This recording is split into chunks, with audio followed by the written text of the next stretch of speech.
Nuestro invitado de hoy nació en Filadelfia, Estados Unidos, el mismo año en que se dio a conocer a Venezuela y al mundo el nombre de Hugo Chávez.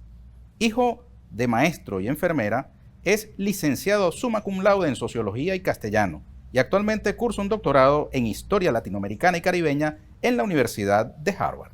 Lucas Maximilian Koerner Platon. ¿No? No, hay el segundo apellido. Pero tu madre es de apellido Ojalá Platon. que tuviese, pero no Pero tengo. tu madre es de apellido Sí, Platon. sí. ¿Y ustedes no heredan el segundo apellido? No. No es costumbre No. en los Estados Unidos. No, fue una. Todas las personas país tienen muy un solo- machista. Todas las personas tienen un solo apellido. Sí, generalmente, sí. Ok, pero se pronuncia así tu apellido. Koerner Sí, Koerner. Platon. Sí. Koerner Platon. Sí, está bien. El Platon y el de tu Sí, madre. exacto. Ok. Muy bien. Bienvenido, Muchas gracias. Lucas. ¿Por qué te pusieron ese nombre? Bueno, no sé, era... de hecho, nos dimos cuenta después de que cuando se reordenan las letras del apellido del nombre de mi abuelo, Klaus, sale Luca, pero no fue algo sin intención, no sé. ¿Y el Maximilian? Era mi papás, ellos tiraron una moneda, mi papá quería Maximilian, mi mamá Lucas y ganó mi mamá, así que fue suertes, digamos. Tú naciste en Filadelfia. Un mes y 15 días después del 4 de febrero del año 92. Y el día del Orsa. Y es el día de la fiesta en el Orsa, el 19 de marzo, así es. ¿Cuándo supiste de Venezuela? ¿De dónde te surgió ese amor por este país?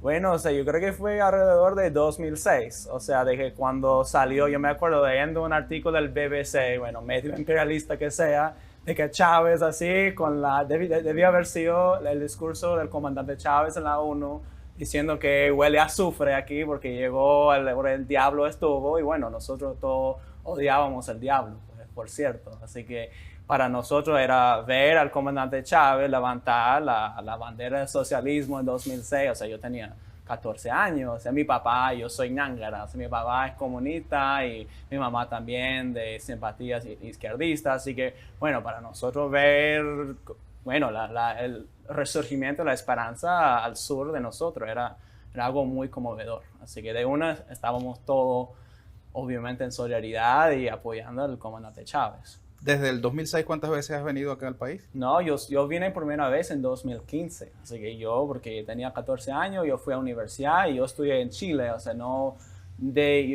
sé, por otras razones no llegué aquí hasta tarde, lamentablemente no pude ver al comandante, pero sí, o sea, de llegar acá y hablar de hablar con tanta gente, experimentar el amor profundo que la gente le tiene al comandante. Eso es en parte lo que me ha inspirado a hacer ese proyecto que estoy tratando de realizar ahora sobre la memoria popular del comandante Chávez. Ok, pero ¿cuántas veces has venido al país? O sea, yo viví aquí 5 años, 2015, 2020, y bueno, o sea, he estado, o sea, ahora estoy de vuelta desde que ese gran Esta es tu segunda vez en Venezuela, Sí. pues, después de aquellos 5 años. Exacto. ¿Por qué te fuiste? No, porque me agarró fuera la pandemia, o sea, yo salí, una ex compañera de ese entonces fue disparada en el ojo en Chile, así que yo fui para allá para acompañar y me agarró fuera la pandemia y no pude volver. Pero bueno, aquí estoy muy feliz de estar de vuelta aquí por segunda vez. Y además de Chávez, ¿qué te enamoró de este país? Bueno, muchas cosas. La cultura, el calor humano de la gente, pues. Yo creo que como siempre me impresionó mi mejor amigo acá, bueno, él ya está afuera, pero cuando yo llegué aquí, él era amigo de otra amiga inglesa y ella le dijo a él, cuídame ese muchacho. Y él de una se puso mi amigo. O sea, de una persona que ni te conoce, te hace tu amigo y está dispuesto a dar todo por ti. Eso me impresionó muchísimo y me dio mucho amor. Mira, tú dices que tus padres son comunistas. Mi tu papá es comunista. ¿Vive? Sí. ¿Y milita en el Partido Comunista de los No, Estados Unidos? es que él militaba en otra organización maoísta en los años, no sé, 90, o sea, pero ya... Pero tú a la vez eres judío, ¿no? Sí, mi mamá es judía, o sea, al lado de mi mamá es de origen judío, proveniente del Imperio Ruso, Ucrania y Austria. Y es un poco extraño que tú siendo, digamos, un hombre de izquierda, ¿cierto?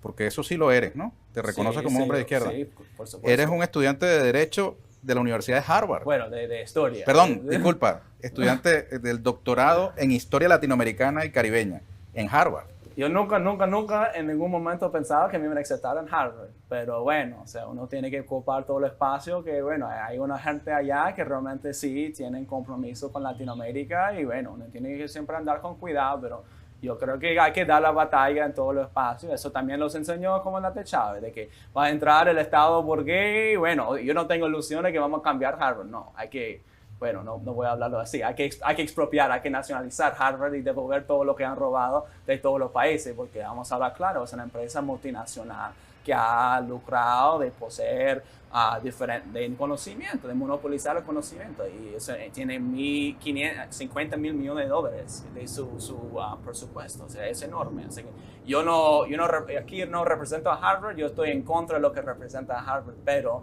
yo creo que hay que tratar de darle la batalla en esos espacios, porque ahí esos son laboratorios ideológicos de contrainsurgencia. Vamos a hablar claro. Ajá, y ahí estás tú presentando tu proyecto doctoral, ¿no? Sí. Sobre América Latina y el Caribe, historia. Sí, por alguna suerte, bueno, conmigo Chávez va a entrar a Harvard, no sé cómo. ¿Va a entrar o entró? Porque tú ya estás estudiando, sí, ¿no? ya estoy, vamos a ver si... ¿Cómo se llama tu proyecto? Bueno, todavía no tiene un título, pero la memoria popular del comandante Chávez, la batalla por la memoria sobre él, porque bueno, siempre es una batalla y no se ha decidido cuál va a ser la memoria. Mucha gente tiene mucha memoria contrastante y bueno, hay una narrativa también que se ha intentado producir desde los medios internacionales, etcétera, que ha sido siempre satanizar a Chávez, de decir lo que es un dictador, que es un autoritario, todo esas que no quieren reconocer el proceso de democratización que tiene el nombre chavista, que eso ha sido interpelado como chavista, que para mí es lo que yo quiero estudiar. Ok, y eso ya tú lo adelantaste en tu salón de clases, con tus profesores, ya tienes un tutor. Sí, ya tengo gente que está dispuesta y que están comprometidos con mi proyecto, por supuesto. Sí, ¿Y son profesores de Harvard que tienen una visión como la tuya? O sea, no necesariamente por completo, pero gente que por lo menos tienen simpatías de izquierdas y bueno, tienen simpatía con Chávez, pues. O sea, tal vez ya no apoyan al gobierno actual, pero están contra las sanciones,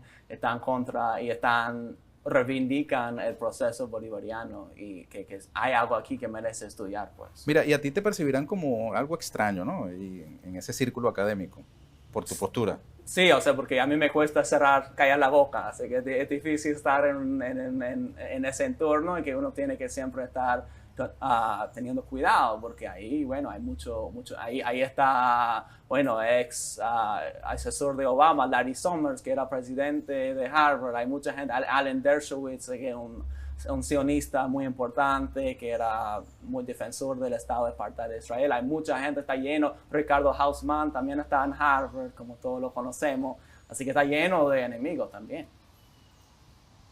Ahora, Lucas, tú primero te graduaste como licenciado en Sociología y Castellano, summa cum laude, ¿no? ¿Cierto? Sí, claro, por supuesto. En Tufts, ¿cómo se pronuncia? Sí, hay otra universidad cerca. ¿Cómo se llama? Universidad de Tufts, otra universidad cerca a Harvard. Ok. ¿Y tu inclinación siempre ha sido Latinoamérica? Porque veo que también has hecho unos trabajos sobre Chile, sobre la rebelión estudiantil, que dio origen, por cierto, después a la presidencia del actual jefe de Estado chileno, ¿no? Boric. Claro, no, de hecho yo conocí todos los compañeros de Gabriel Boric cuando yo estaba viviendo allá, haciendo vida ahí dentro de la CEFECH, dentro de la Federación de Estudiantes de la Universidad de Chile, y yo conocí varios, lo que ahora son diputados y gente que están cerca. Yo vi, por supuesto, a esa gente, así que sí, pero también yo vi todo otro proceso desde abajo, porque allá tienen varios corrientes dentro de Chile, tienes los líderes estudiantiles como Gabriel Boric, pero también tienen mucho movimiento en los barrios, en las poblaciones, que tal vez tienen otra visión más radical, más revolucionaria de la transformación. Ahí, bueno, se está dando una disputa dentro de la nueva constitución y, bueno, también viendo, así como siguiendo el camino de Venezuela, que también muchos compañeros me están preguntando, de qué pasó en Venezuela, qué pasó en Bolivia, cómo podemos hacer una constitución realmente democrática, realmente radical y revolucionaria. Así que para mí fue y también para mí vivir en Chile, yo veo, y como también tal cual como reconoció el comandante Chávez, de que el proceso bolivariano en alguna medida es el heredor del proceso de la Unidad Popular, de la dirección del socialismo, heredero pues. Así que tenemos que reconocer que aquí realmente se está tratando de cumplir el sueño de Allende, de hacer una transición al socialismo, pero por vía electoral. Y eso es, o sea, eso es un hito en la historia que nunca realmente se ha intentado exitosamente. Mira, ¿de dónde te viene ese dominio sobre los temas de Latinoamérica si para, digamos, el estadounidense promedio esto es algo así como otro planeta? El sur es algo así como el patio trasero, como se ha dicho clásicamente. Sí, o sea, yo creo que eso, de que fue justamente ver los procesos de que salieron aquí, bueno, comenzando con Venezuela, con 2005, 2006, y también a mí me inspiró mucho lo de Evo Morales y la revolución indígena que se dio a cabo en Bolivia, y era muy inspirador ver en el momento de, bueno, la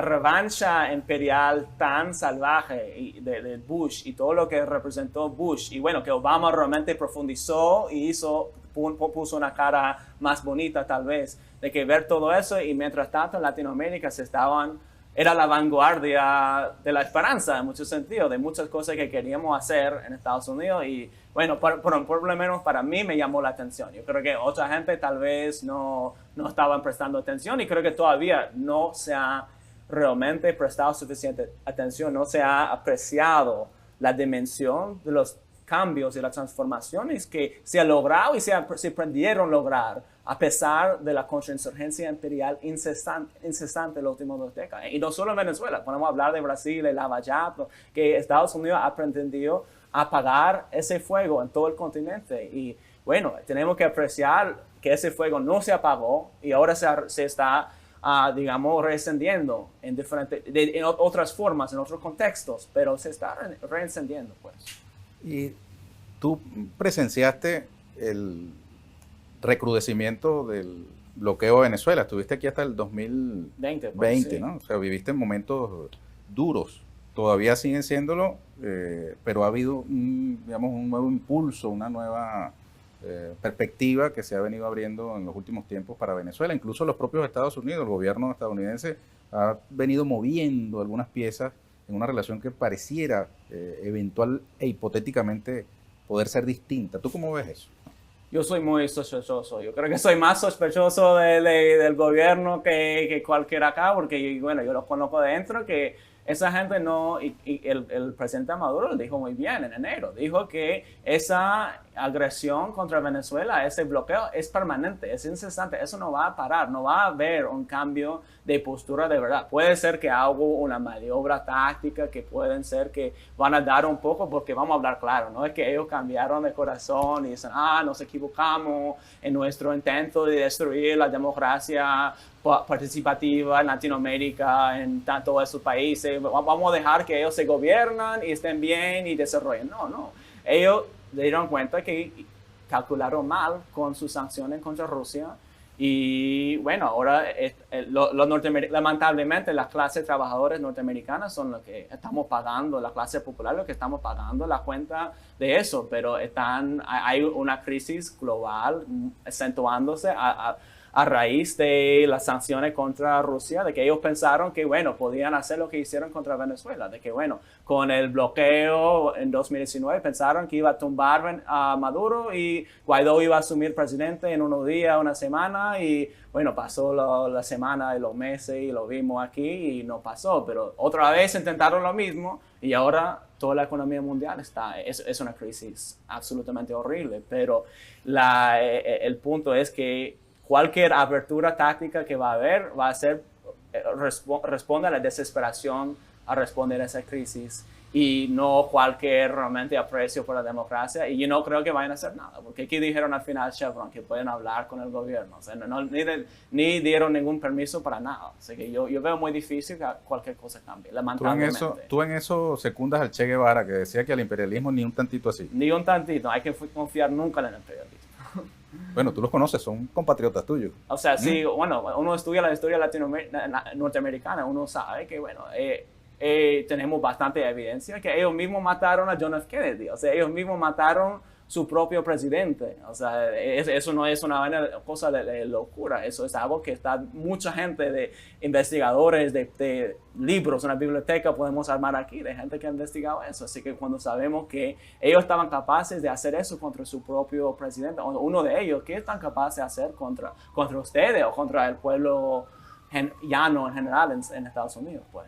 Ahora fíjate, los Estados Unidos lograron algo que pocos imaginarían que podían ser capaces de hacer, que es que Europa, o la Unión Europea, ha secundado toda la política estadounidense frente a Rusia, y ahora Estados Unidos le puede vender el gas más caro a Europa, y ahora el dólar se cotiza 1 a 1 con el euro, cuando antes de esta política, a partir de febrero pasado, cuando inició la operación militar de Rusia en Ucrania, pues era una cotización favorable al euro.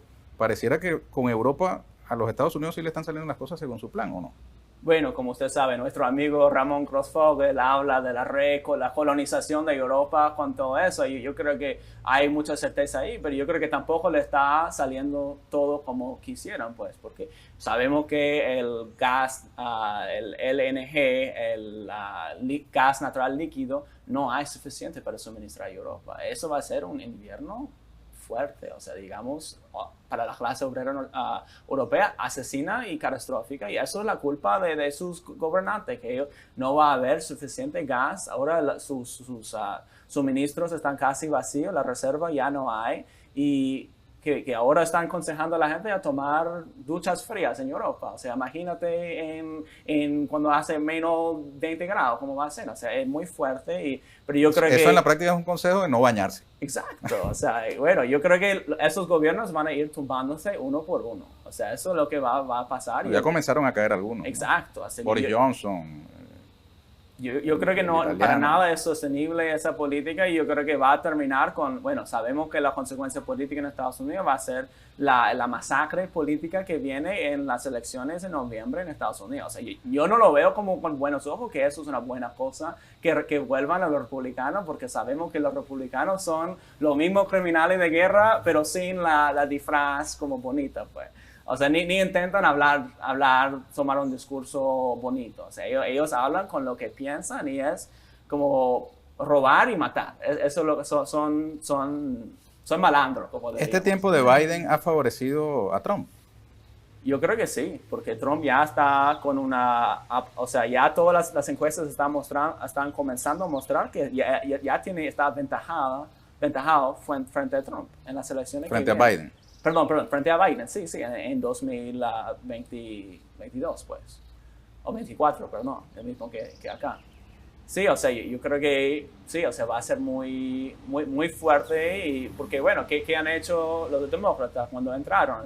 Así que en vez de perdonar la deuda estudiantil, o sea, yo gradué con $25,000 de deuda estudiantil. El promedio es como $30,000. Y eso es para mucha gente, eso es fuerte. O sea, para mí, bueno, o sea, eso es una forma de efectivamente hipotecar los sueños de la gente, porque en vez de poder ir a hacer una revolución, ir allá, viajar, uno tiene que trabajar y pagar la deuda. Así que eso es un tema muy, en vez de hacer cualquier política de realmente socialdemócrata, o sea, medidas populares muy básicas, ellos eligieron: vamos a tomar todas medidas para favorecer la banca, para simplemente más medidas neoliberales, y vamos a acelerar la guerra contra Rusia. Así que eso es lo que ellos no tienen nada para ofrecer a la gente, entonces no va a sorprender que haya una masacre en noviembre. Una masacre de votos. Sí, perdón. Una derrota electoral histórica para el Partido Demócrata, una extinción. Se está hablando del evento de extinción. ¿Y eso es bueno o malo para América Latina? Eso yo vengo debatiendo en mi mente todos los días, porque la verdad yo no sé cuál es peor para América Latina, los demócratas o los republicanos, porque bueno, sabemos que fue Obama que puso las primeras sanciones contra Venezuela, y después Trump lo profundizó, y la verdad yo no, o sea, yo veo difícil que la política cambia con los republicanos, pero no ha cambiado con los demócratas. No se ha levantado ninguna medida coercitiva contra Venezuela, de verdad. No se ha... Sí, o sea, yo no sé, la verdad. Yo sé que yo personalmente probablemente tendría que... No hay opción tercera y yo tendría que votar por los demócratas, no porque quiero, pero porque quiero que ellos se manchan más el disfraz, o sea, porque tienen que dejar, ellos no pueden seguir apareciendo como una opción progresista, entonces mejor que se queden en el poder, así dejando exponer todo su servicio fiel a la oligarquía norteamericana, militar, financiera, etc. Tú me estás diciendo que tú votas por el Partido Demócrata. Yo sí, la única vez que voté fue por Biden y porque no había otra opción. O sea, yo habría votado por el Partido Verde, pero no, en mi estado no había pues. Así que, pero bueno. siempre uno lee en las noticias que hay candidatos testimoniales, digamos, que se sabe que no van a ganar, ¿no? Con el sistema electoral estadounidense, pero que... Sí, o sea, uno vota para ellos pero no una referencia, ¿no? En la elección de 2020 no había nadie. No había nadie. No había nadie, solo había esos dos partidos. Siempre se dice que Venezuela no es una democracia, que el partido gobernante aquí tiene toda la elección arreglada, que etcétera, etcétera. Allá es el sistema más entrampado que hay. O sea, es casi imposible montar un candidato alternativo de tercer partido alternativo. Así que está entrampado, en verdad. Ahora, la izquierda, la que tú representas, votó por Biden. Sí, mucha gente... Para impedir la reelección de Trump. Sí, o sea... ¿Y ahora qué harán? ¿Tú qué harás? De votar entre Biden y Trump, o sea... En estas elecciones de noviembre. En noviembre, la verdad, no sé. Creo que votaría por lo que pueda, pues. O sea, no sé... No sé si votaría incluso, o sea, la verdad no sé si votaría, pero probablemente por unos candidatos locales que hay y se vota por aquello. Pero para mí es como no, eso es el problema de la izquierda norteamericana, y eso es lo que nos enseñó Chávez, de que las cosas no se trata de maquinarias electorales, no es una cuestión simplemente de ganar elecciones. Hacer política es una apuesta por la mayoría que se construye a través del trabajo en la comunidad. Y bueno, sabemos que se trata de organizar sindicatos, se trata de lo que pasó en 2020 con la sublevación, la rebelión popular por lo de George Floyd. O sea, no es decir que lo electoral no importa, que sí importa en alguna medida, pero lo que siempre dice, sí, lo que importa es cómo se va a realmente generar en la calle una masa de personas que está fuera del órbito del Partido Demócrata. Te hacía la acotación de que cuando pronuncias la palabra masacre es electoral. Sí. Porque, oye, lamentablemente es relativamente frecuente que en los Estados Unidos se produzcan noticias de masacres en un centro comercial, en un colegio, que entra alguien con una pistola, una arma incluso larga de guerra y dispara contra muchas personas.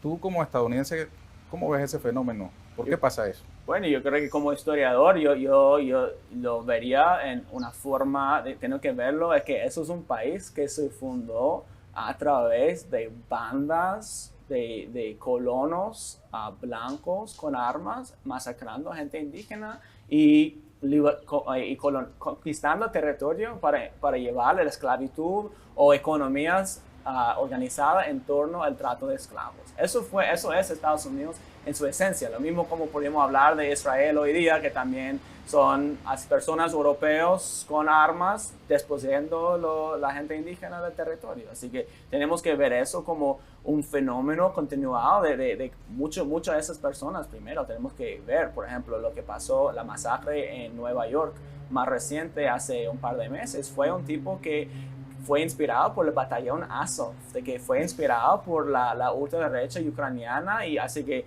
tenemos que entender que hay una circulación primero hay una difusión,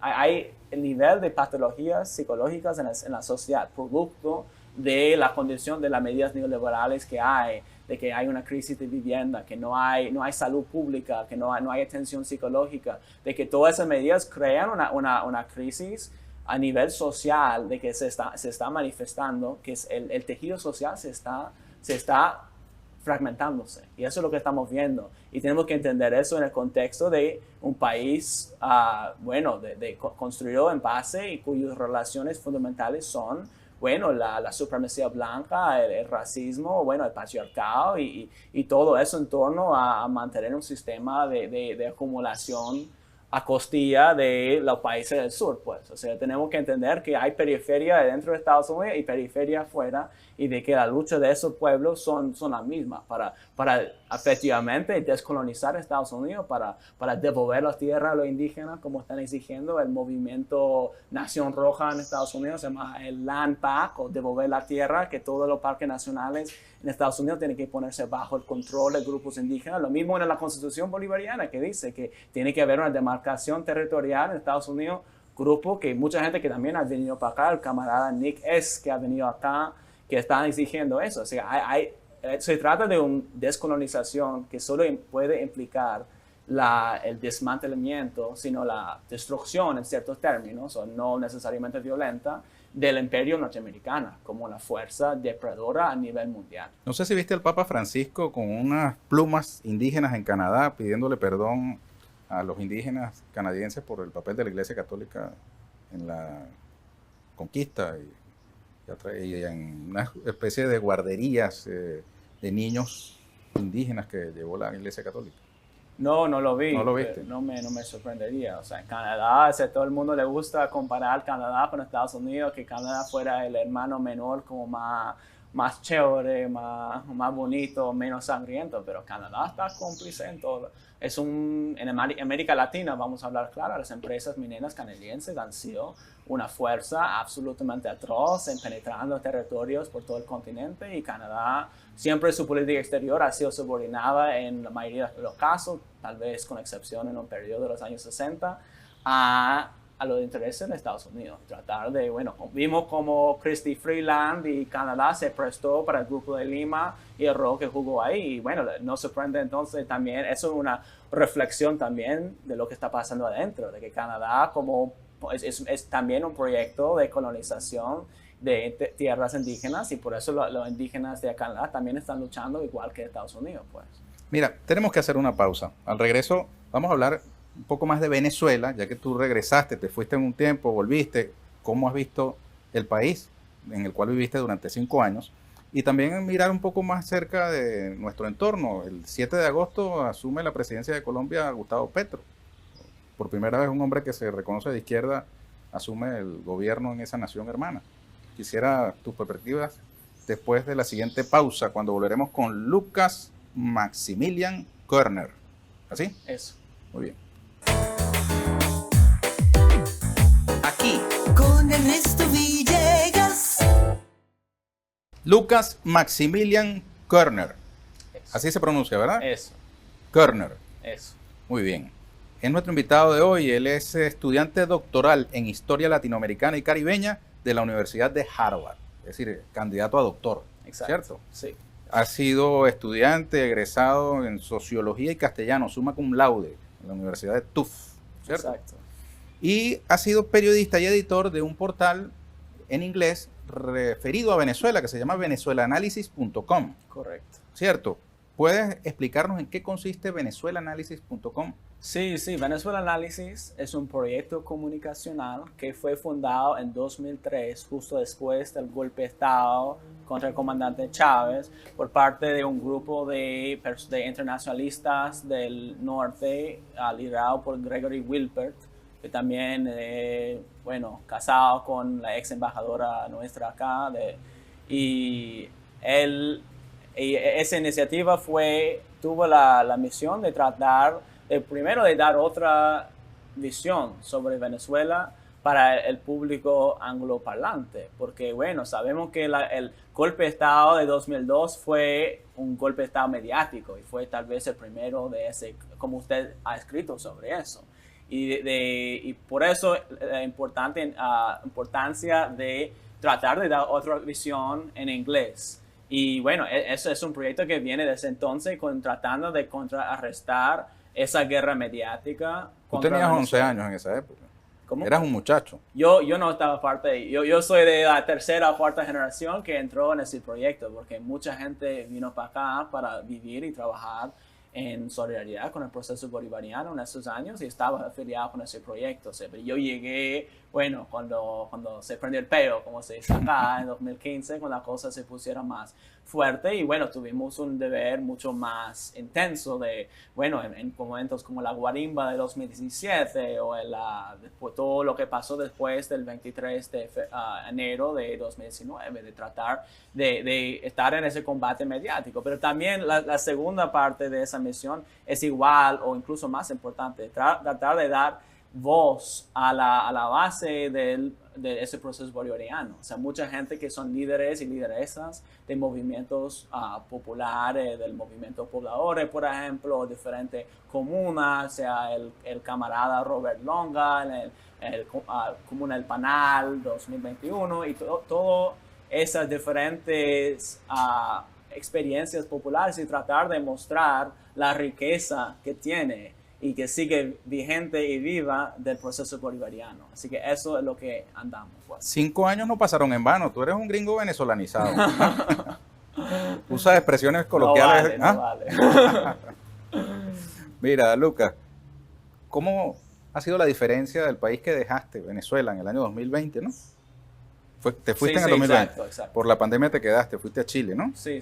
Y retornaste ahora. Sí, ahora mismo, pues. ¿Cómo has visto, si es que hay algún cambio que hayas percibido? Bueno, o sea, yo creo que primero hay que decir que no he realmente podido salir de Caracas, que he estado poco tiempo y no he alcanzado ir a los otros estados y la provincia del país. Así que no se puede aventurar a un juicio global, pero obviamente en Caracas sí, se vio una recuperación económica en muchos sentidos. O sea, por ejemplo, yo vivía en la Concordia, en la Plaza de la Concordia, ahí varios años. Y bueno, esa era una zona, como decimos acá, una zona peluda. O sea, no había nadie en la calle después de una cierta hora, había muy poco comercio y ahora vuelvo allá, estaba ahí anoche y está llena de cosas. O sea, obviamente yo creo que sí, había una recuperación económica en parte de Caracas que yo he visto, no voy a decir que globalizada, y que tenemos que también entender que el contexto del bloqueo norteamericano sigue. O sea, que no es que eso ha desaparecido, de que sí, se ha podido avanzar en ciertas áreas dentro de ese contexto, pero también, como dijo el presidente Maduro en enero, que eso es un contexto que sigue y no va a desaparecer. Entonces, la cuestión vuelve a ser la resistencia frente a eso y cómo haces política enmarcado en ese contexto, que fue un contexto, hablando en términos históricos, que fue diferente tal vez de lo que enfrentó el proceso bolivariano bajo el comandante Chávez, de que sí había una arremetida contrainsurgente por parte de Estados Unidos, que sí había golpeado y sí había todo operaciones de infiltración de USAID y todos esos organismos que estaban funcionando aquí, pero no había las mismas medidas coercitivas. Así que hay un contexto diferente y que tenemos como militantes y como también intelectuales, defensa de la humanidad, para decirlo, cómo vamos a tratar de enfrentarlo, pues. ¿Sabes que el presidente Maduro ha planteado que estamos en puertas de una nueva época de transición al socialismo? Tú que eres un intelectual, doctorante en historia latinoamericana, hombre de izquierda, sociólogo, ¿no? Sí. Licenciado en sociología. Exacto. ¿Cómo ves ese planteamiento? Bueno, o sea, a mí me parece muy importante que el presidente está reafirmando, replanteando la centralidad de la tarea que está aquí, como de la transición al socialismo, porque si no se trata del socialismo, entonces ¿para qué estemos aquí? O sea, de que eso es la tarea fundamental y bueno, podemos hablar, y eso es un debate que venimos en la historia latinoamericana volviendo en Chile 71, 72, en diferentes contextos, en Nicaragua en los años 80, en Cuba, de cómo construir el socialismo. Así que me parece sumamente importante que el presidente Maduro esté replanteando, no es que se ha desaparecido, pero relanzando, reafirmando esa tarea de transición y cómo vamos a lograr eso. Y lo que él habla es de la repolarización y repolitización. Y yo creo que eso es central, de que no... la política del comandante Chávez siempre era ganar por bueno, construir el socialismo por la democracia protagónica y participativa, por una política de mayorías. Y eso me parece sumamente importante, de que el presidente está haciendo hincapié otra vez y nuevamente, como no que se había dejado, pero de eso, de que tiene, o bien el tema de 2024, ganar con una política de mayorías y bueno, obviamente una recuperación económica es muy importante dentro de eso, pero también el tema de siempre como recordaba Che Guevara, el tema de la conciencia y la politización de la mayoría, para que realmente estén conscientes de qué es el tipo de sociedad que queremos construir en conjunto, pues. En paralelo, te decía antes del corte, acaba de producirse un resultado electoral histórico en Colombia, ¿no? Por primera vez un presidente que se reconoce de izquierda va a tomar el poder por vía democrática el 7 de agosto. ¿Cómo ves tú eso?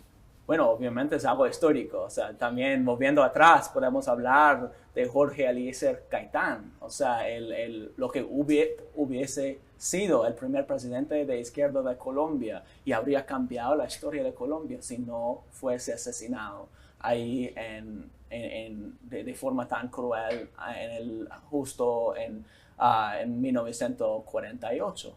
Y justo cuando estaba un joven doctor de leyes o estudiante de leyes visitando Bogotá llamado Fidel Castro. Correcto. Así que tenía una cita con Eliezer Gaitán. Así que si hubiese ganado en ese momento, el gaitanismo era fuerza popular de izquierda y de la masa popular y masa afrodescendiente de Colombia, tanto obrera como campesina, y eso nos robaron esa oportunidad en ese momento de realmente hacer una transformación en un país tan importante como Colombia. Y ahora está saliendo otra vez una oportunidad histórica de transformar Colombia desde la izquierda y tratar de sanar un país que ha sido tan ensangrentado por el paramilitarismo, por la guerra imperial. O sea, vamos a hablar claro de que ha sido Estados Unidos desde el Plan Colombia que es responsable por cientos de miles de muertos en Colombia.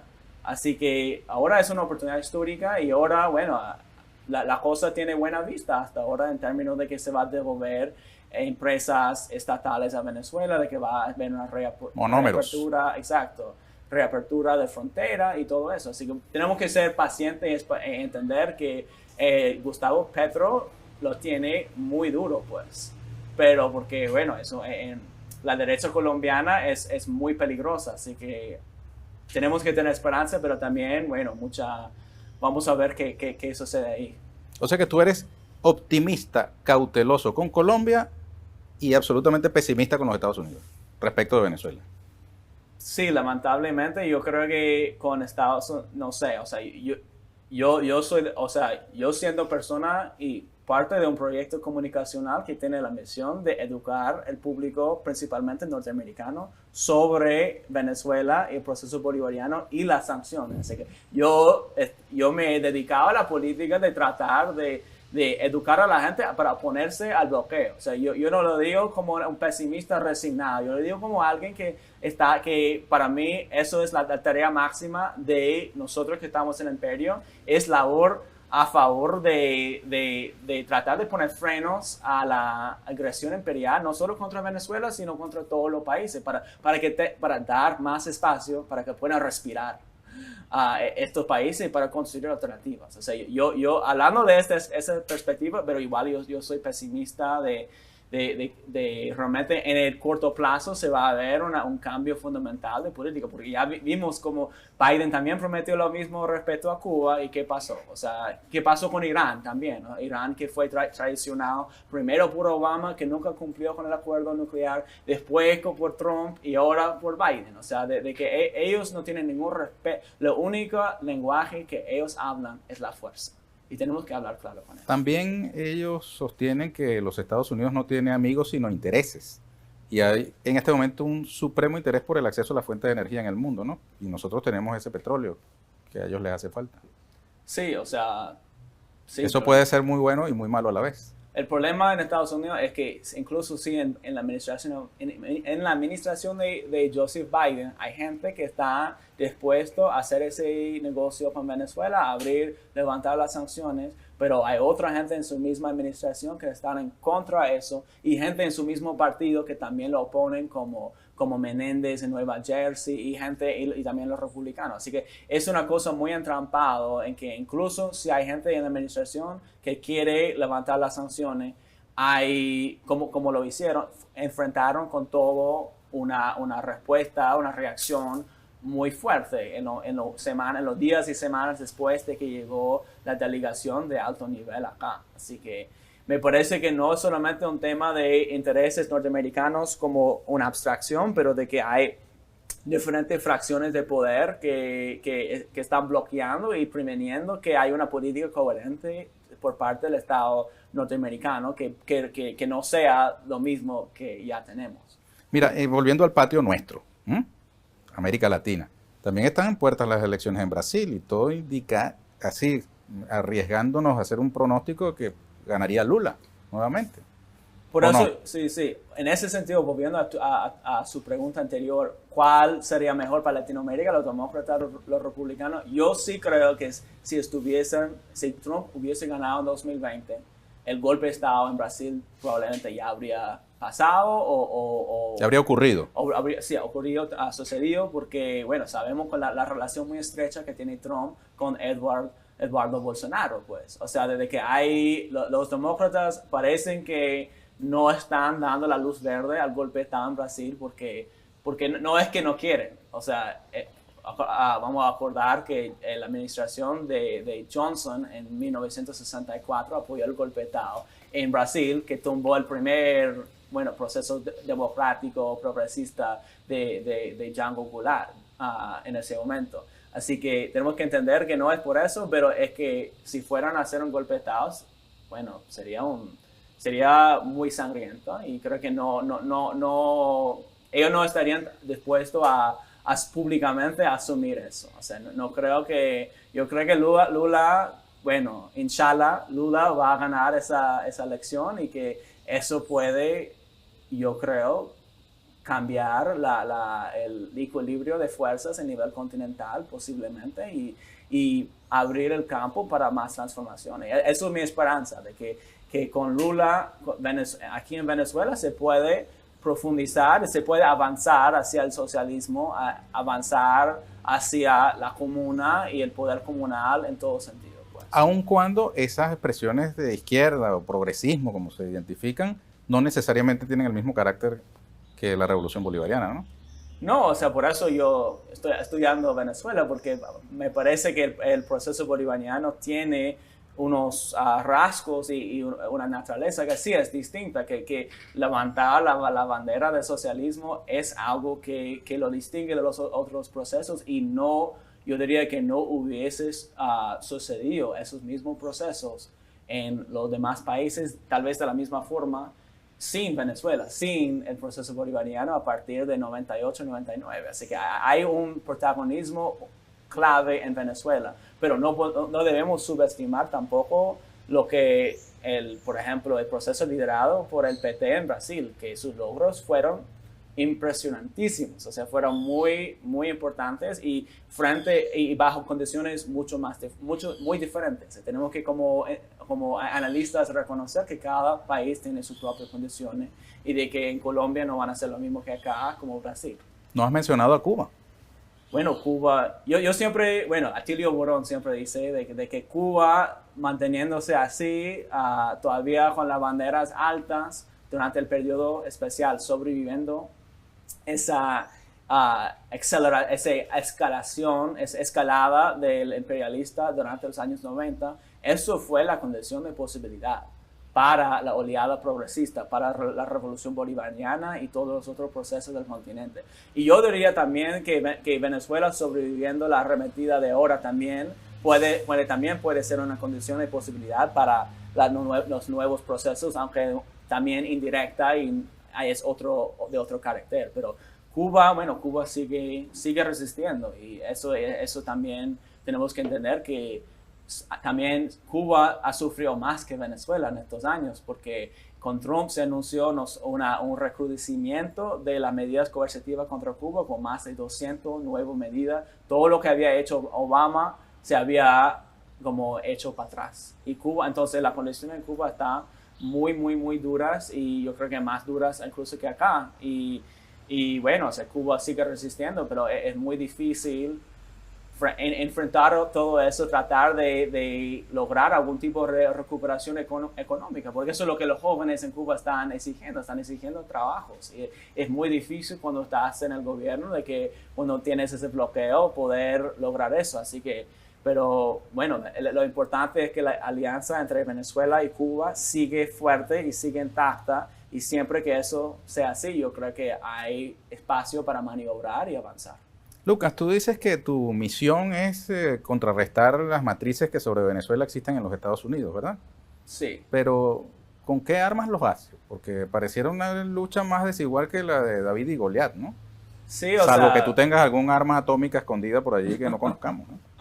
no, lamentablemente no. Sí, o sea, sí, es muy asimétrica. O sea, pero también, o sea, todo guerra de guerrilla intelectual, en cierto sentido, es asimétrica. Es que tenemos que tratar de...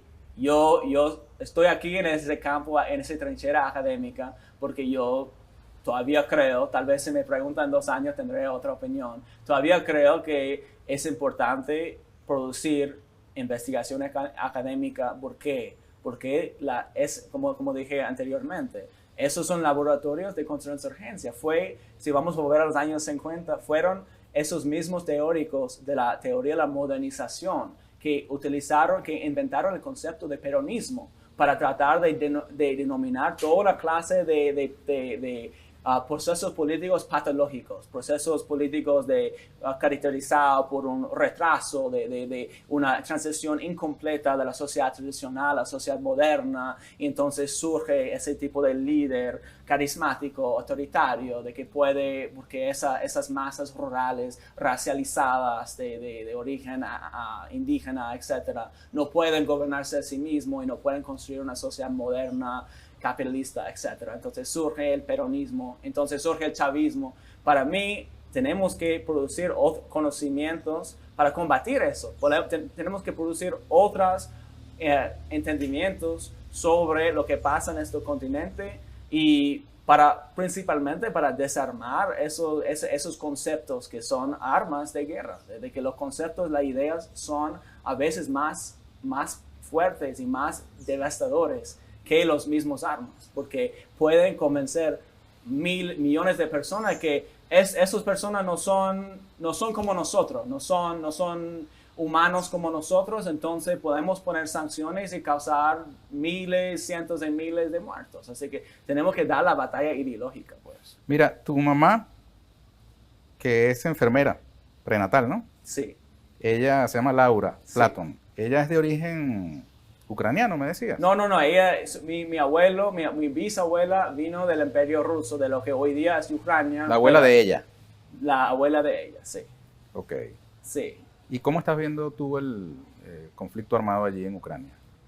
Bueno, me parece que tenemos que verlos, disculpe la repetición, en términos históricos, pues, de que eso es algo que es raíz de la expansión de la OTAN como una alianza militar, agresiva, para nada defensiva, y desde su inicio, desde sus orígenes, aliado con fuerzas fascistas, incluso neonazis. O sea, podemos hablar de la Operación Gladio, que se construyeron fuerzas de ejércitos dentro de los países de Europa que estaban con personas fascistas y neonazis. O sea, mucha gente, personas como Klaus Barbie, gente que literalmente trabajó con Hitler, o sea, eran parte de esos ejércitos. Así que tenemos que entender lo que ahora no es nuevo que la OTAN otra vez se esté aliando con grupos fascistas en Ucrania. Y tenemos que entender que yo personalmente no voy a tomar una postura de apoyar una guerra, una intervención militar, porque me parece que no me corresponde a mí tomar esa postura. Pero sí, yo estoy en contra de la guerra que Estados Unidos contra Rusia, de que realmente no es nuevo, es algo que viene expandiéndose desde por lo menos la conferencia de Bucarest, sino antes, o sea, cuando se rompió todas las promesas que se hizo a Rusia, a Mikhail Gorbachev, que no se iba a expandir ni un centímetro más oriente que Alemania. Así que tenemos que entender que si Estados Unidos, si se fuera a integrar a México, a la alianza militar anti-norteamericana, aliada con Rusia y China y se fuera a entrenar grupos militares ahí irregulares y comenzar una guerra civil en la frontera, entonces Estados Unidos reaccionaría, probablemente con una guerra nuclear. O sea, vamos a hablar claro. ¿Cómo reaccionaron con la crisis nuclear en Cuba en 1962? Crisis de los misiles. Exacto. O sea, estaban dispuestos a aniquilar la humanidad porque se sentían una amenaza existencial. Rusia se siente una amenaza existencial y se han comportado de una forma mucho más moderados, digamos, que cualquiera del occidente. Y eso debemos tener claro. Lucas Maximilian Körner. Ya estamos terminando. ¿Dónde te sientes mejor, Lucas? ¿En tu natal Estados Unidos, allí en Filadelfia, donde naciste? ¿En Chile, donde estuviste hasta hace poco? ¿O aquí en Venezuela? Aquí en el Caribe, una respuesta fácil. ¿Qué te atrae del Caribe? No, el pueblo, la gente, el calor de la gente, que puede ver las condiciones más duras que haya, condiciones que yo viví mientras que estaba aquí, pero la gente la vive, bueno, con una sonrisa, o sea, también con un duelo, pero con una sonrisa, con un sentido de humor que le ayuda a aguantar todo lo que ustedes han vivido en estos años y esta guerra que sigue. Y yo creo que ese espíritu, ese calor es lo que hace hace Venezuela, distinto de todos los otros países. Incluso Chile, que ha vivido, bueno, cientos de miles de personas torturadas. Así que hay un aspecto muy diferente ahí que acá, que aquí la gente se conserva un sentido de la humanidad. Y bueno, yo he entrevistado a mucha gente y pregunto, para ti qué significa ser chavista? Y la respuesta siempre es la humanidad, el amor al humano. Y eso me parece es lo que realmente caracteriza a Venezuela en su esencia. ¿Sabes que producto de toda esta temporada de sanciones que se activaron contra Venezuela, hubo un flujo migratorio de venezolanos que tomaron otros destinos buscando suerte, oportunidades y una vida en otras partes, ¿no? Entre ellas en los Estados Unidos. Recientemente se ha vuelto tendencia en las llamadas redes sociales el tapón de Darién, una parte de Panamá, una selva que es muy, digamos, inhóspita y que muchos migrantes de América del Sur toman para llegar hasta el sueño americano. Eso es entre Colombia y Panamá. ¿Qué sabes tú de eso? Bueno, yo no conozco ese caso particular, pero yo conozco todo el tiempo, estamos escuchando historias terribles de venezolanos juntándose con sus hermanos de Guatemala o de otros países centroamericanos para cruzar la frontera de Estados Unidos. O sea, y esa frontera absolutamente asesina donde la Guardia de Estados Unidos y grupos paramilitares supremacistas blancos matan a gente, matan a latinos con impunidad, pues. Y la gente que lo ponen en cárceles allá y en cajas, literalmente detrás de rejas, pues, como animales. Así que para mí tenemos que entender el fenómeno de la migración como igual que otros países, como parte de esa guerra. ¿Qué pasó con México en los años 90 hasta hoy? De que después de la imposición de NAFTA, un flujo de campesinos, de personas productores del campo que perdieron su tierra en la privatización a Estados Unidos, a hacer mano de obra barata. Eso es parte de la arremetida imperialista contra estos países y por eso tenemos que entender que, bueno, las personas van a ir allá para sobrevivir, pero eso es un producto de la guerra. Es paradójico, ¿no? Que algunos miran hacia el norte buscando ese sueño y tú miras hacia el sur.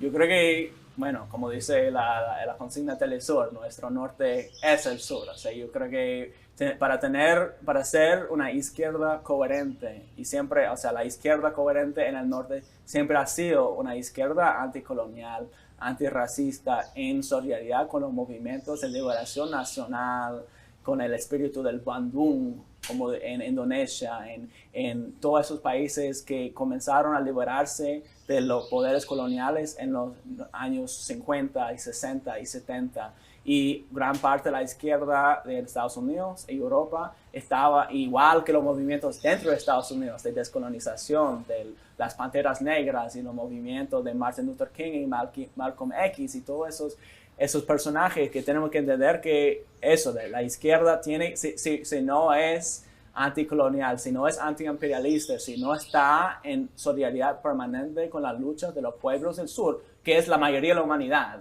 entonces no es izquierda. Muy bien. Terminamos. Lucas, ¿cuánto tiempo más vas a estar acá? Bueno, ¿Qué estás haciendo en estos días acá en Venezuela? ¿Cómo te sostienes aquí, tu estancia? Me quedan desafortunadamente 2 semanas más y después me toca volver, pero estoy aquí realizando muchas entrevistas, hablando con más gente posible, así que tratando de también disfrutar ese calor humano y aprender, más importante de nada, aprender de la gente, de las experiencias que hay acá, porque eso es, yo creo que lo primero que tenemos que hacer es escuchar. Ok, y vas a presentar entonces tu proyecto doctoral en Sí. Harvard sobre Venezuela. Sí, lo voy a defender en enero. En enero. Sí, la propuesta, pues. Muy bien.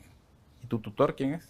Se llama Kirsten Weld. Es una profesora que ha estudiado sobre la guerra sucia en Guatemala y también sobre la guerra civil española en Latinoamérica, porque sabemos que fueron Pinochet y todos esos personajes de derecha que se inspiraron en francoísmo para pelear contra sus enemigos izquierdistas en Latinoamérica. Así que estudia eso y bueno, igual lo sabemos aquí que muchos de los españoles y portugueses que llegaron aquí, que ahora apoyan a la derecha en Venezuela, también eran franquistas o salizaristas. Dale un mensaje a las venezolanas y venezolanos por esta cámara, ya para despedirte. Bueno, al pueblo norteamericano, pero... Bueno, mejor. Bueno, no es mi lugar dar un mensaje al pueblo venezolano, pero al pueblo norteamericano sí, siempre le puedo decir y seguir insistiendo en la necesidad de levantar las sanciones contra Venezuela y contra todos los países que ahora están siendo agredidos por Estados Unidos y realmente desmantelar esas relaciones de yugo imperial que tiene Estados Unidos con el resto del mundo para realmente tener relaciones de solidaridad y hermandad con los pueblos del mundo. Pues.